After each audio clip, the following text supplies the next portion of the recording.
So we appreciate your diligence and your leadership in joining us today, and we welcome Curtis. Greatly appreciate your leadership.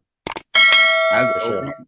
we begin all things by acknowledging the original stewards of the various lands we are on. We also acknowledge our ancestors. We acknowledge all those who toiled without compassion or compensation. We acknowledge all the elders and community stalwarts whose shoulders we stand on as we build, share, and learn together for our collective liberation and sovereignty.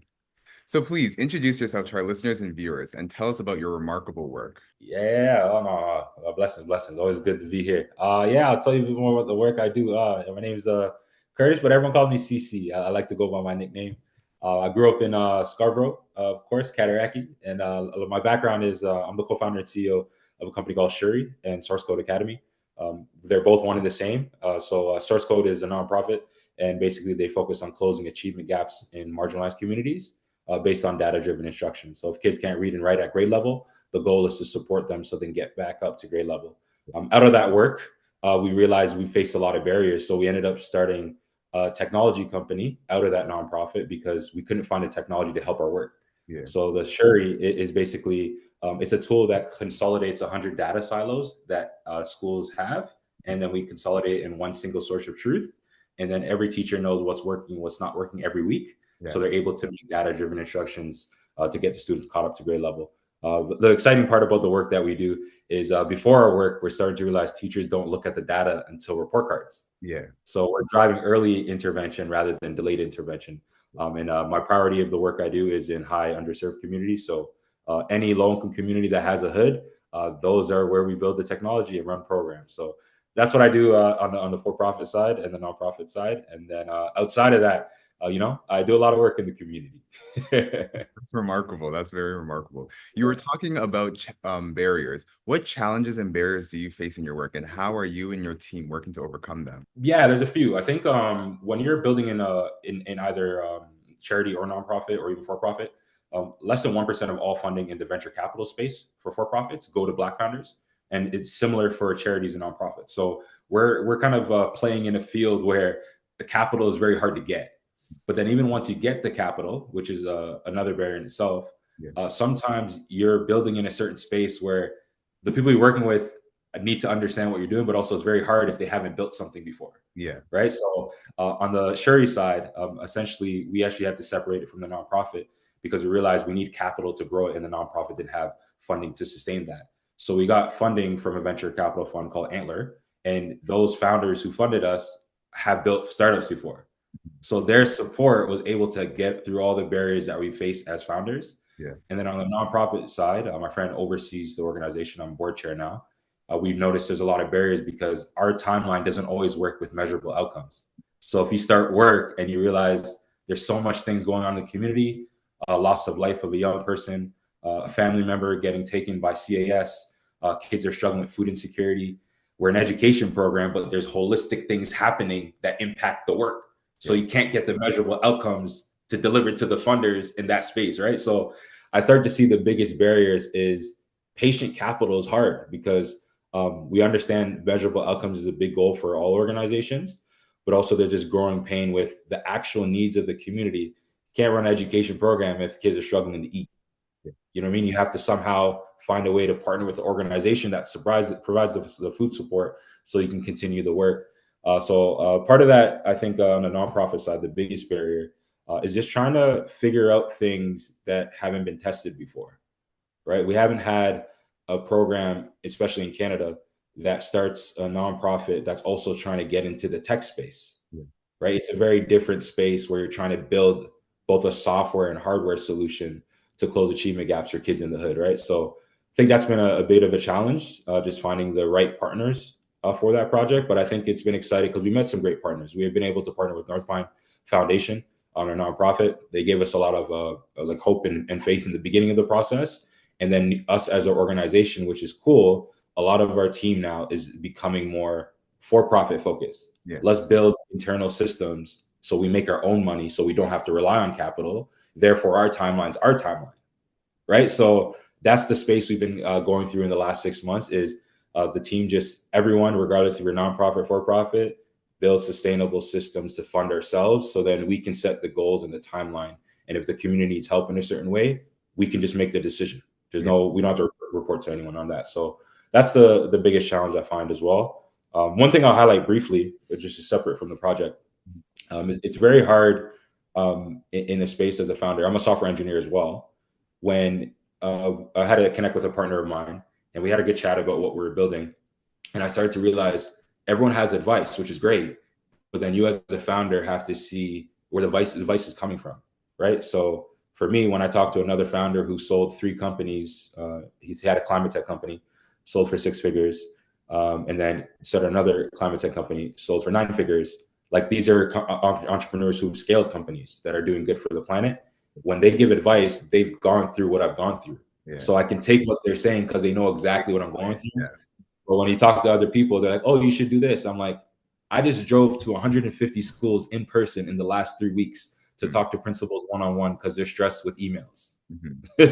So they just need to see people in person. Yeah. I don't know if many founders are going to wake up every day and drive to a school in the hood, chop it up with the OGs in every block to check in, and then go do your work and then go back home, right? You have to be a certain kind of mentality to do that work. So It I takes think the dedication, challenge definitely. is very challenging. Yeah. And what inspired you to do this work? Um, to be honest, I think a couple things.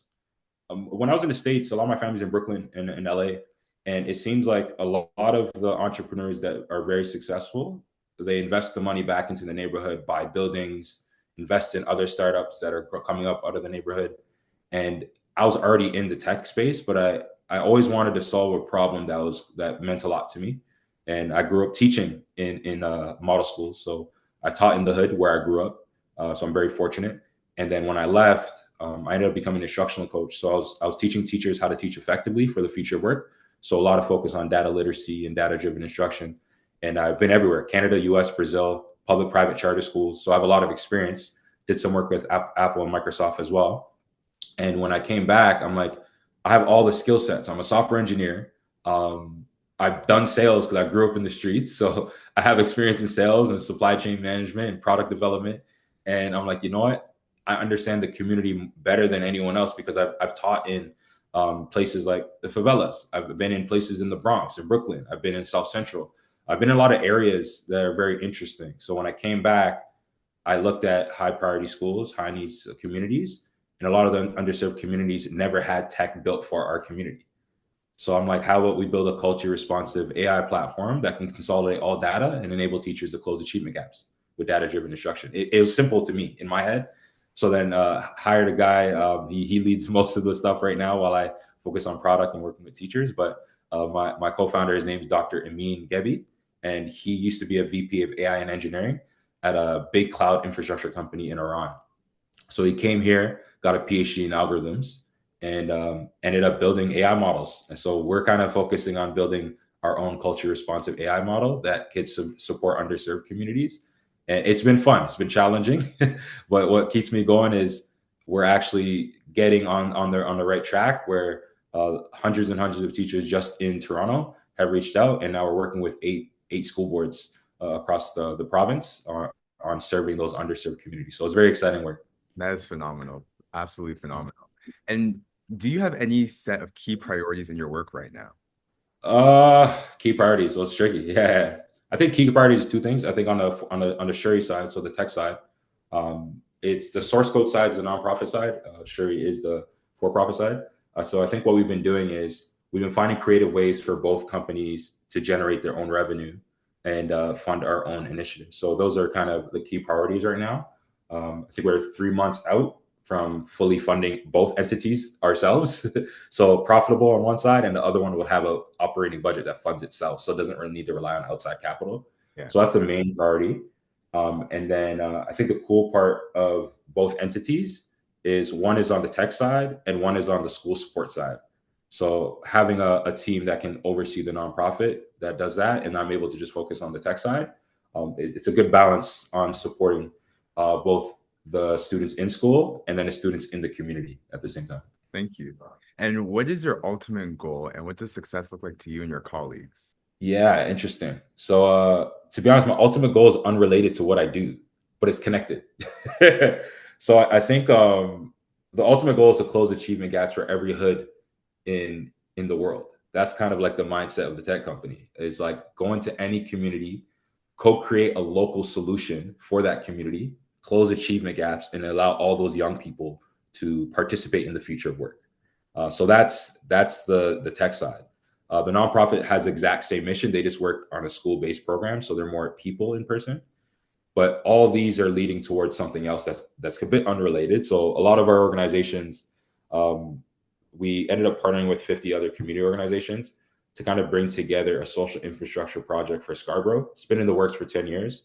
The long-term goal is, what if our entire community, whether you're an entrepreneur, a creative, a working professional, or a young person, you can come to a building, get meals, work out, have a mental health coach, have a career coach, and then there's on-site incubators and accelerators for you. There's skills training services for you. So you need to get upskilled to get placed in jobs.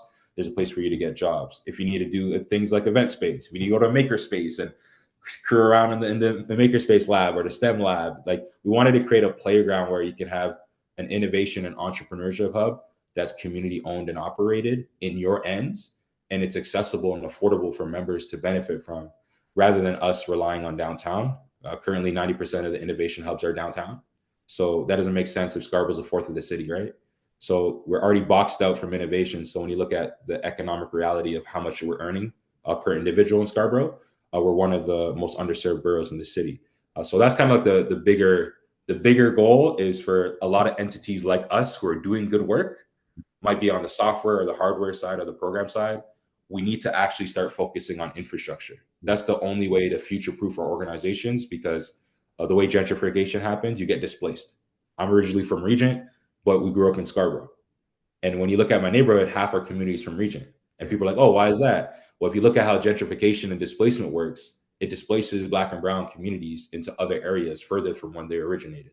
So we have a lot of people in my community in Scarborough who are from Finch, some people from Jungle, some people from like what a Bleecker, like random areas that you're like, these are all not Scarborough areas. Yeah. And then a lot of the reality is we need to figure out ways to own buildings. So if gentrification does happen in the community, by us owning property, we're still able to retain the community fabric that was existing before gentrification happened.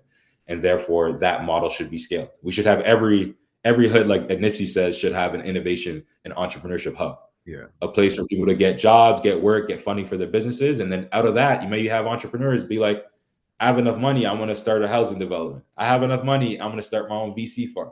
I have enough money, I'm going to start a climate tech organization. Like, we need to have a space for all of us to gather, because right now, if you're an entrepreneur, pretty isolating in Scarborough and just in Canada in general.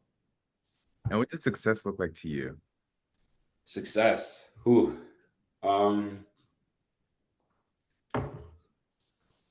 I think success is interesting. I think for me, I always grew up. My dad passed a couple years back, and I remember we used to always chat about how his view of legacy impacted my view of legacy, and that's how I see success. And it's always been, I don't want to be remembered, but I want to co-create and co-build something with the community that is remembered. So I think I've always been on the mentality of like always trying to stretch towards something that hasn't been done before.